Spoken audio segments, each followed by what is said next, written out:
ফলমূল থেকে তুমি কি করো? খাদ্য দান করো। মান আমানা, যারা ঈমান আনে, মিনহুম, তাদের মধ্য থেকে, বিল্লাহি, আল্লাহর প্রতি, ওয়াল ইয়াউমিল আখির, এবং পরকাল দিবসের উপর। যারা পরকাল দিবসের উপর এবং আল্লাহর উপর ঈমান আনে, তাদেরকে তুমি কি করো? নিরাপদ খাদ্য দান করো এবং শহরটাকে নিরাপদ করে দাও ফলমূল থেকে। এই জন্য আজও সেই শহরে আল্লাহ তাআলা অসংখ্য ফলমূল দান করছেন।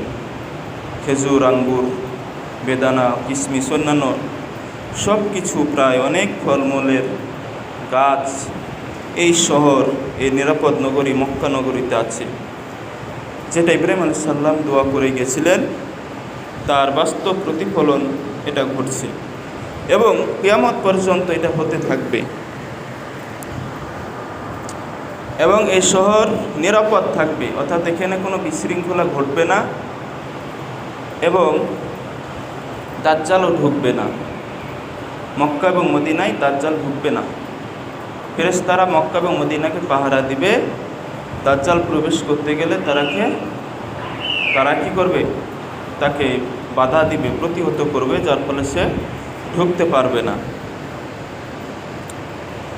তো এখন যারা এই নিরাপদ শহরকে অপবিত্র বানার চেষ্টা করছে, মোহাম্মদ বিন সালমান, যিনি রাষ্ট্রপ্রধান, আল্লাহ তাআলা বলেন, ইয়াসআলুনাকা আনিল খামরি ওয়াল মাইসির, তারা আপনাকে জিজ্ঞেস করে মদ এবং জুয়া সম্পর্কে। আপনি বলে দিন যে এটা হচ্ছে আকবারু, সবচেয়ে বড় ক্ষতিকর, ইসমু মানে পাপ, বিরাট বড় একটি পাপ রয়েছে, এবং মিন্নাফআইহিমা, অর্থাৎ এই দুটার উপকারের চাইতে ক্ষতি বেশি, উপকারের চাইতে ক্ষতি বেশি। এটা ইসলামিক প্রাথমিক যুগে এই আয়াত নাজিল করা হয়েছিল, যার ফলে মানুষ তখনও এই দুটির সাথে জড়িত থাকত, সংখ্যা কম ছিল। এরপরে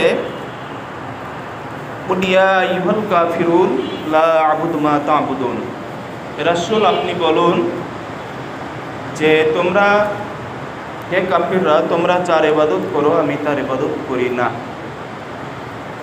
তো এই আয়াতগুলো তেলাওয়াত করতে করতে মাদ উচ্চারণ না করেই লা আবুদু মা তা'বুদুন, মাদের তাজবিদ উচ্চারণ না করেই লা আবুদু মা তা'বুদুন বলেছে, অর্থাৎ তোমরা যার ইবাদত করো অবশ্যই আমি তার ইবাদত করি। লাম জবর লা মানে অবশ্যই, আর লাম আলিফ জবর লা, এক আলিফ টান দিয়ে না। তো এখানে হচ্ছে মাতে মুনফাসিল আছে, 3 আলিফ টান হবে। তো আমি ইবাদত করি না, তোমরা যার ইবাদত করো, কিন্তু টান না দিলে তোমরা যার ইবাদত করো আমিও তার ইবাদত করি। এই দুটো আছে মদ্যপান অবস্থায় তারা তেলাওয়াত করেছিল, যার ফলে অর্থের বিকৃতি ঘটল। তখন আল্লাহ তাআলা কি করলেন? এটাকে চিরতরে হারাম করলেন, অর্থাৎ 3টি ধাপে মদ হারাম করা হয়েছে। আজকের সরকার কি করলো? যে মদের নিষেধাজ্ঞা তুলে নিল, অর্থাৎ অমুসলিমদের জন্য, অমুসলিম দর্শকদের জন্য তুলে নিল, কিন্তু উল্লেখ করেনি যে অমুসলিমদের জন্য। এটা তারা ব্যাখ্যাও দিয়েছে যে অনেক দর্শক আছে বিদেশি, তাদের জন্য এটাই হবে, ভালো হবে, এবং ইসলামের সাথে এর কোনো বিরোধ নাই বা সাংঘর্ষিক নাই। কিন্তু আল্লাহ তাআলা যে মদকে হারাম করলেন এবং অকাট্যভাবে হারাম, সে মদ এখনও কি হারাম হয়ে আছে, কিয়ামত পর্যন্ত হারাম থাকবে। হালাল হতে গেলে অবশ্যই আল্লাহ রাসূলকে আবার পৃথিবীতে আসতে হবে এবং এটাকে হালাল করতে হবে। কিন্তু এটা তো হারাম, চিরতরে হারাম এবং হারামই থাকবে। সেই হারাম জিনিসকে তারা এই নিষেধাজ্ঞা তুলে নিল, অর্থাৎ হারামটাকে তারা আর হারাম হিসেবে মানল না, সেটাকে বৈধতা দিয়ে দিল, যার ফলে এখন ওপেন তারা মদ পান করতে পারবে। তাহলে আমাদের দেশের চাইতেও নিকৃষ্ট পরিবেশ হতে লেগেছে। এটা হচ্ছে সব সময় বিদেশিদের ষড়যন্ত্র। কিছুদিন আগে ডোনাল্ড ট্রাম্প এসেছিল, যার ফলে তাদের সাথে এই কৌশল, এই বুদ্ধি আলোচনা করে তিনার সফরে কয়েকদিন পরেই এই কাজটি করা হলো, এই আইনটি তুলে নেওয়া হলো। এটা হচ্ছে জঘন্য অপরাধ। আল্লাহর আইনকে তারা অবজ্ঞা করলো, অস্বীকার করলো, যার ফলে এর শাস্তি তারা পাবে। যদিও শহরটি নিরাপদ, কিন্তু তাদেরকে আল্লাহ তাআলা যেভাবেই হোক শাস্তি দিবেন যদি তারা তাওবা করে ফিরে না আসে। এই জন্য আমরা তীব্র নিন্দা জানাই। আর আল্লাহ তাআলা যেন সেই প্রশাসক, সেই সরকারকে পূর্ণরূপে হেদায়েত দান করুন, যেন আল্লাহর এই হুকুমকে অমান্য থেকে তারা ফিরে আসে, যেভাবে আগে ছিল সেভাবেই আবার যেন তারা সেটাকে বহাল রাখে।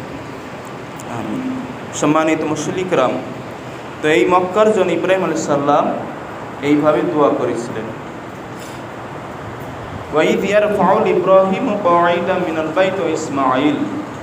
স্মরণ করো যখন ইব্রাহিম এবং ইসমাঈল কাবা ঘরের প্রাচীর নির্মাণ করছিলেন, তখন তারা বলেছিল যে রব্বানা তাকাব্বাল মিন্না ইন্নাকা আনতাস সামিউল আলিম। হে আমাদের রব, আমাদের পক্ষ থেকে এটাকে কবুল করে নিন, নিশ্চয় আপনি সর্বশ্রোতা মহাজ্ঞানী। এরপরও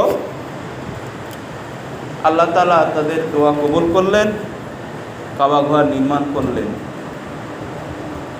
তো কাবা ঘর এ পর্যন্ত প্রায় 10 বার সংস্কার হয়েছে মুফাসসিরদের সেই গবেষণা অনুযায়ী। সর্বপ্রথম ফেরেশতারা সংস্কার করেছিলেন, তারপর আদম আলাইহিস সালাম সংস্কার করেছিলেন, শীস আলাইহিস সালাম সংস্কার করেছিলেন। এইভাবে 10 বার কাবা ঘর সংস্কার করেছিল। নূহ আলাইহিস সালামের মহাপ্লাবনে কাবা ঘর ডুবেছিল, তারপর আবার সংস্কার করা হয়েছিল। প্রত্যেকটা প্রায় যুগে যুগে কাবা ঘর সংস্কার হয়েছে। ইব্রাহিম আলাইহিস সালামের সময় কাবা ঘর অনেক সংস্কার হয়েছিল। মাকাম ইব্রাহিমের উপর দাঁড়িয়ে প্রাচীর নির্মাণ করেছিলেন। তো মহান আল্লাহ তাআলা সে কথাগুলো সূরা বাকারায় বেশি বেশি তুলে ধরেছেন। আল্লাহ তাআলা আমাদের সকলের জন্য সুযোগ করে দিয়েছেন এই কাবা ঘর যাওয়া বছরে একবার, এবং বিশেষ করে রমজান মাস সহ অন্যান্য সময়ও যারা যেতে ইচ্ছুক তাদের জন্য আল্লাহ তাআলা সুযোগ দিয়েছেন। যারা প্রবাসী কাজকর্মে যান তারা সেখানে আল্লাহ তাআলা তাদেরকে বড় একটা সুযোগ দান করেন উমরা করার।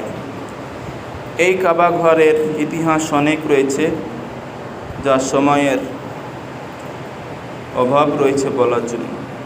মহান আল্লাহ তাআলা বলেন, ইয়া আইয়ুহাল্লাযীনা আমানুত্তাকুল্লাহা, হে ইমানদারগণ তোমরা আল্লাহকে ভয় করো, ওয়াকুলু কাওলান সাদীদা, আর তোমরা বলো সবসময় সাদীদভাবে, অর্থাৎ নম্রভাবে কথা বলো। মহান আল্লাহ তাআলা কুরবানি সম্পর্কে বলেছেন, কুল ইন্না সালাতি ওয়া নুসুকি ওয়া মাহইয়ায়া ওয়া মামাতি লিল্লাহি রাব্বিল আলামিন। হে রাসূল, আপনি বলুন নিশ্চয় আমার সালাত, আমার কুরবানি, আমার জীবন, আমার মরণ বিশ্ব জগতের প্রতিপালক আল্লাহর জন্য। তাহলে আমাদের সব কিছুই আল্লাহর জন্য হতে হবে। আল্লাহ তাআলা বলেন, লাইয়া নালুল্লাহা লুহুমাহা ওয়ালা দিমাউহা ওয়ালা কিন, অর্থাৎ তোমাদের কাছে তোমাদের এই পশুগুলো রক্ত, মাংস, গোস্ত কোনো কিছু আল্লাহর কাছে পৌঁছে না, বরং তার কাছে পৌঁছে তাকওয়া। ওয়ালাকিন ইয়ানালুত তাকওয়া, অর্থাৎ তার কাছে তাকওয়া।